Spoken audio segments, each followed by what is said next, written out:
Clear prop. Star 73, Yankee number 2, following twin traffic, 3 mile final, clear subject. 1 Charlie Bravo, exit in runway 25, going 4 mile final. This is Behind the Prop with United Flight Systems owner and licensed pilot Bobby Doss and his co-host, Major Airline Captain and designated pilot examiner Wally Mulhern. Now let's go Behind the Prop.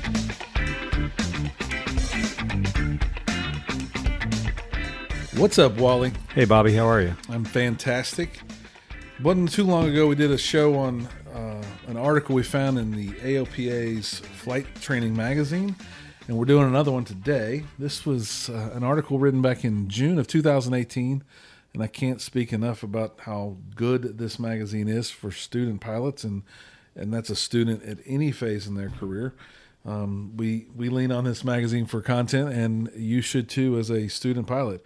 But this episode is all about traffic pattern best practices. We've done a number of shows on pattern work and pattern at non-towered airports and other things. And I can think back all 7 or so years of my flying, I've always looked for the perfect pattern, like someone that would draw it out and tell me exactly what airspeed and a Cessna 172 to be flying and what to do. And the reality is there's a lot of technique to it, and everybody has differing opinions on gumps and C-gumps and all these other things you should do, from flows to checklists. And we're just going to talk through what we think are our best practices based on this article, throw in some of our own techniques and thoughts, and hopefully help you individually come up with what is actually the perfect pattern for you so that you can enter that pattern every time with a plan and have something ready to go that you know you're going to be successful in that pattern. Wally, any idea how many times you've flown the pattern? That's an interesting thought. A lot. Around this airport, I know the houses. I know the houses that have the really cool swimming pool in the back. And there's actually houses around here that have 2 swimming pools in their backyard. They have a lap pool and then they have the play pool. Anyway, I'm getting off subject here, but a lot. I've been in the pattern a lot, and to say I've seen it all, I don't know, because every day is a new day. But let's just jump right in here. Again, this is 10 pattern for success, 10 tips for flying the traffic patterns. Number 1 is very, very near and dear to my heart, and it's really simple. The concept, when I say this, everybody's going to go, well, of course, but in practicality, maybe it doesn't always work out that way. And it says, number 1, use the checklist. And granted, on a lot of our airplanes, let's say we're in a fuel-injected Cessna 172. There's not a whole lot to the checklist. It may mention flaps, it may mention landing light, but other than that, there's not a whole lot else. There's no carburetor heat. There's no gear to put down. There are no cowl flaps. But as per the ACS says appropriate use of checklist. Okay, so you can't not do a checklist and it be called appropriate use of checklist. I know the ACS we think of as, which ACS is Airman Certification Standards. We think of that as the gold standard for check rides. But man, if you just take what the ACS has you do and apply it to your everyday flying, I think it's a real good start. So you got to use the checklist. Every time I fly my 757 or 767, our landing checklist has 3 items on them, and I haven't memorized, but I pull out the checklist and I read it. Okay, and the thing is, you're not going to maybe be in this 172 forever. At some point, you're going to be flying a Bonanza that has cowl flaps. It's got a prop control. It and the most important thing is it's got a landing gear that goes up and down. So No question. Getting used, get in the habit of using that checklist every time.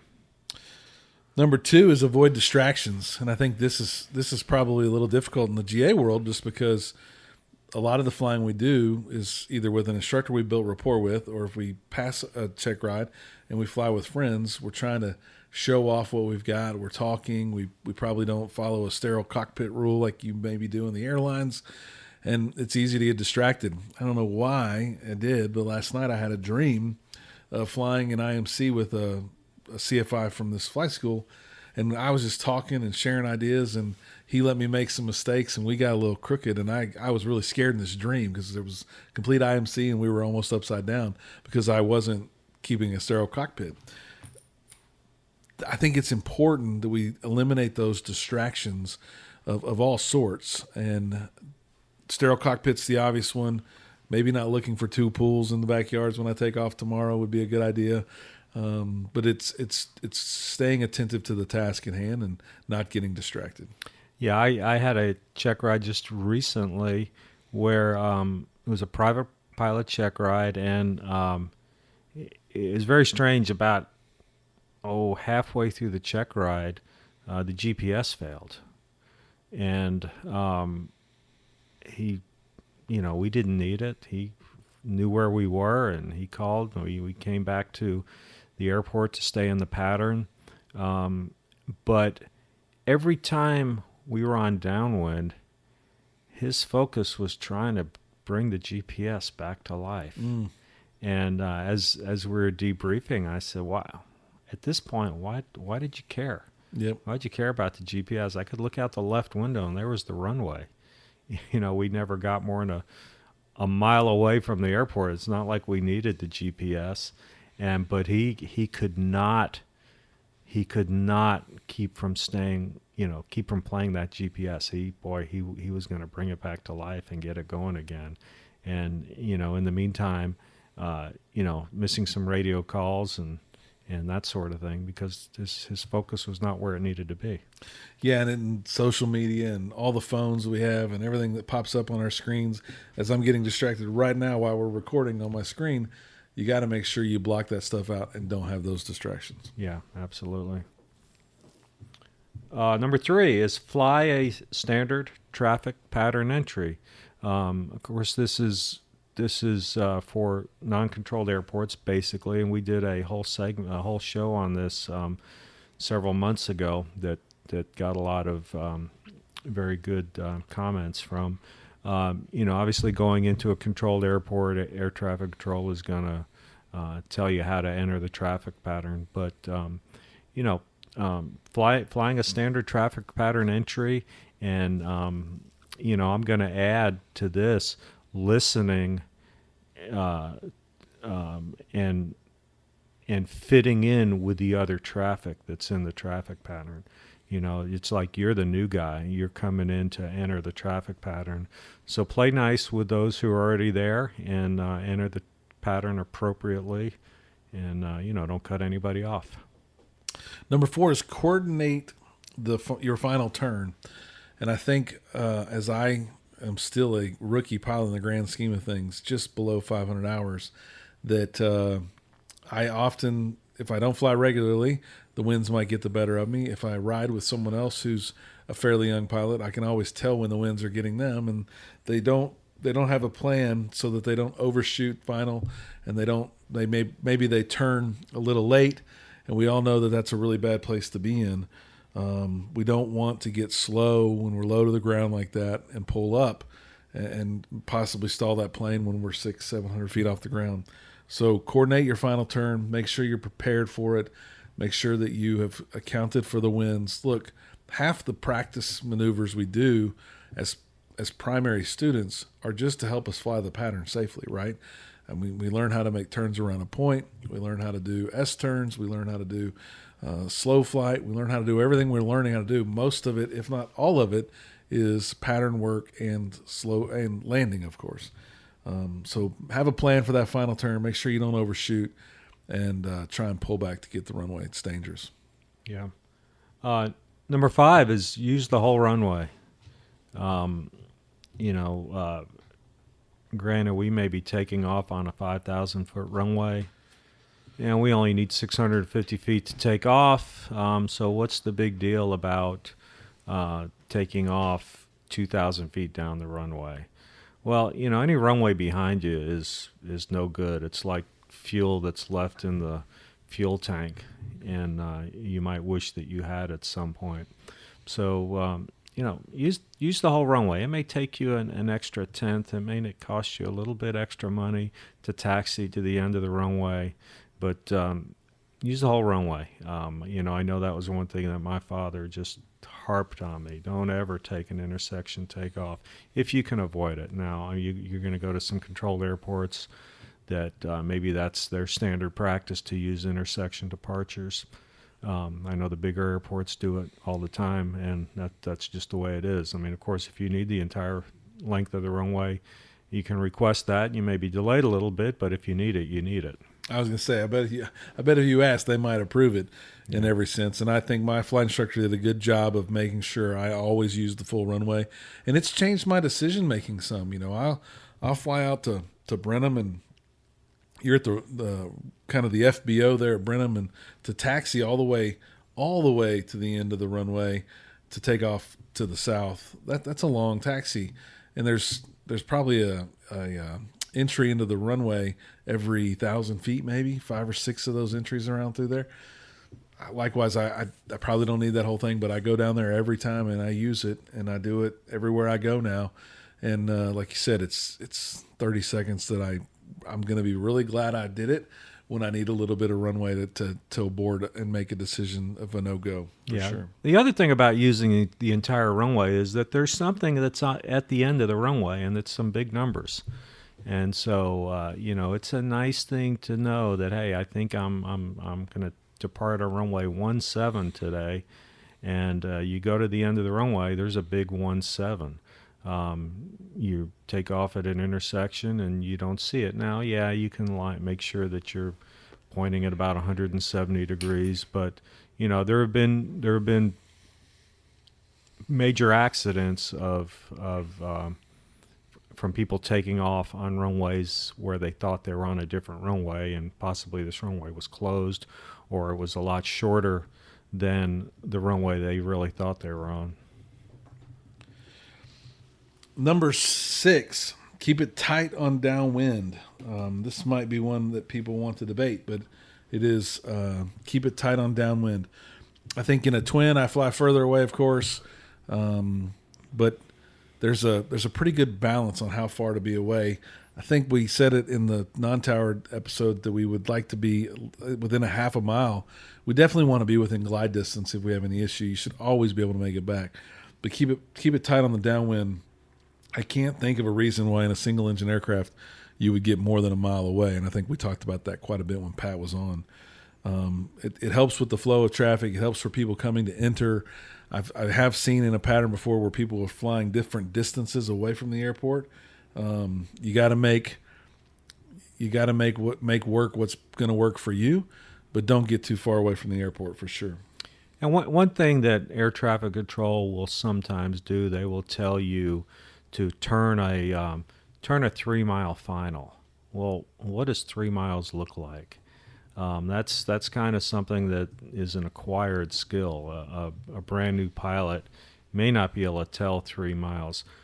And a simple rule of thumb that I use is that in general, we're probably doing about 90 knots in the pattern. That's 1.5 miles a minute. So 3 miles would take you 2 minutes. A 2-mile final would be about 1 minute and 20 seconds, something like that. So just know at 90 knots you're doing 1.5 miles a minute. They say a 3-mile final. Hit your the end of the runway and go out for 2 minutes. Of course, that doesn't account for wind. You can factor in wind and all those things, but 1.5 miles a minute. And maintain your target airspeed. One of my things I used to say a lot on with especially with my instrument students was the key to a good landing is a good approach. The key to a good approach is good airspeed control. So maintain your airspeed. Fly the airplane at the speed that you want it to be. And one thing that we see with instrument applicants is, they may fly the approach at 90 knots. Well, a 172 isn't going to land at 90 knots. So there's the transition from the approach phase to the landing phase. Well, maybe you got to slow down 30 knots. So, come up with the airspeed that you want to fly, and own it, and fly that airspeed.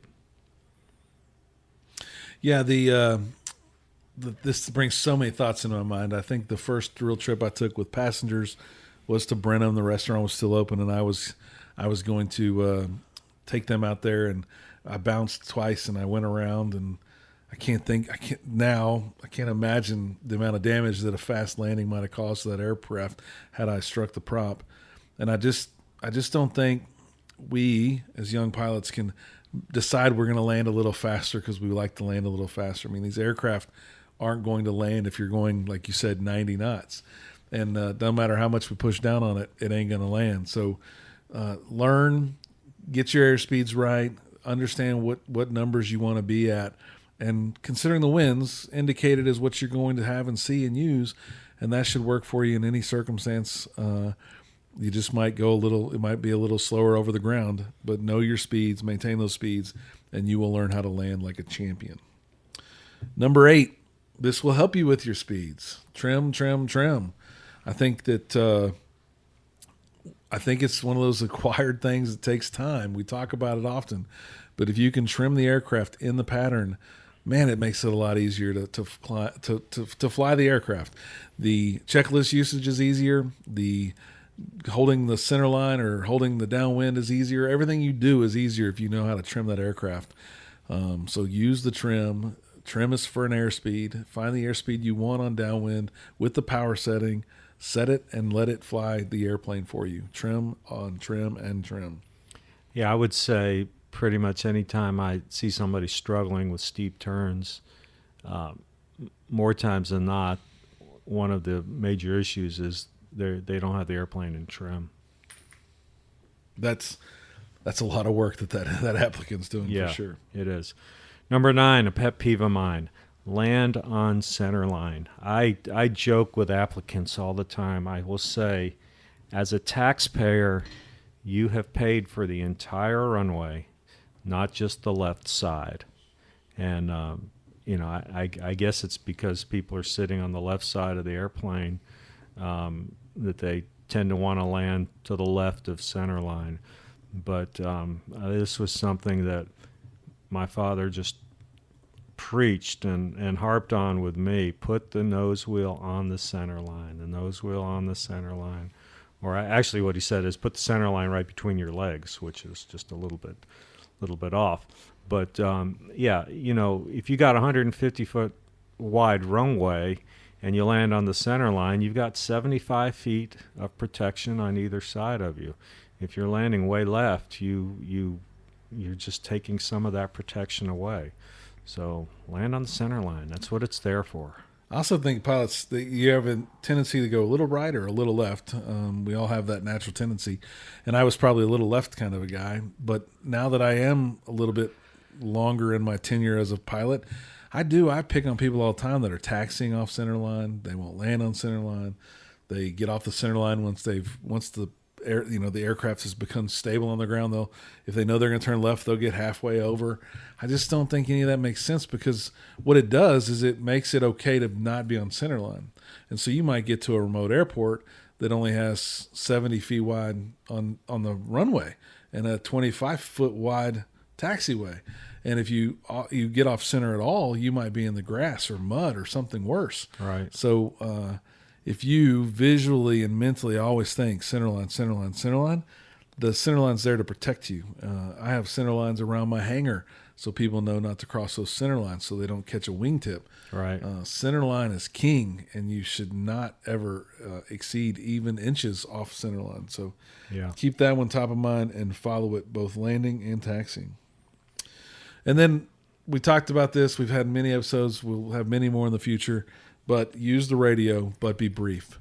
Don't be cute. Don't be cocky. Use the radio. Make your calls. Report where you're at. Report your altitudes. But be brief. I think the one thing that I generally hear people missing sometimes in remote small airports without towers is saying the airport name. And that's dangerous because those frequencies are being used by more than one airport. And so if you don't say Navasota, Cessna 1234, I'm 1,000 feet AGL in a downwind for 17, then Hearn might think you're in the middle of the downwind for 17. So Right.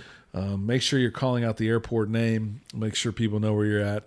We've talked a little bit about it, like don't talk about the water tower or the football field or the little local attribute that you know about because you fly there all the time, because I might not know that if I'm coming in for a visit, and that might not give me reference to where you're really at. Yeah, yeah. And as far as, one technique that we hear a lot of people use, they'll say the airport name at the beginning of the transmission and at the end of the transmission.